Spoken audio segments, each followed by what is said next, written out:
19 after the hour, at least 39 migrants are dead, dozens injured after a fire at a migrant center in Mexico. The fire broke out last night in a facility run by the Mexican National Migration Institute in Ciudad Juarez, right across the border from El Paso.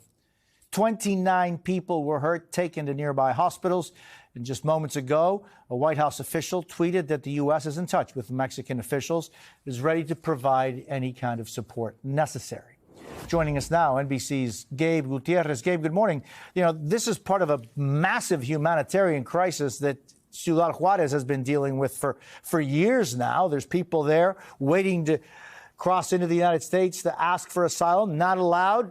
What do we know about what happened here? Yeah, Jose, I know you've seen it firsthand. And just, several weeks ago, there was that massive group that tried to cross the border and was stopped at the border by officers. And several months before that, another group that was at the U.S.-Mexico border there in El Paso with Juarez. But this is just such an awful tragedy, Jose. You look at the pictures from outside the scene, and what we're not showing you is that, there were also, bodies that were laid, on the side of that migrant holding center.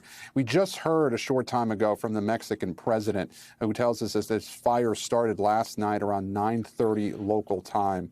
And what the president says happened is that there was a protest that unfolded. Some of the migrants were upset that they were apparently told they were going to be deported. And so they put up small mattresses against one of the doors and lit them on fire. And then the fire raged out of control. As you said, the death toll is now at 39, several dozen more people injured.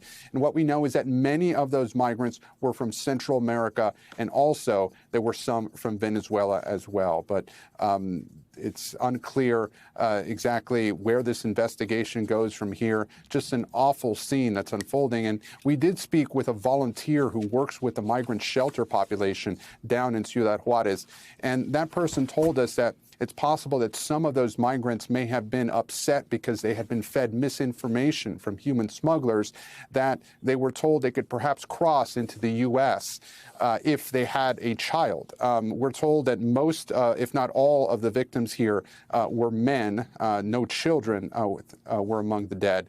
But Jose, you're very familiar with this as well. So many of these migrants are fed misinformation and are told that they may be able to cross into the U.S., that there might be some type of asylum proceeding if they only bring children or, for something or other. And sadly, when they realize that's not the case, they're devastated, and some of them apparently tried in protest. And here we are, dozens of people dead, Jose.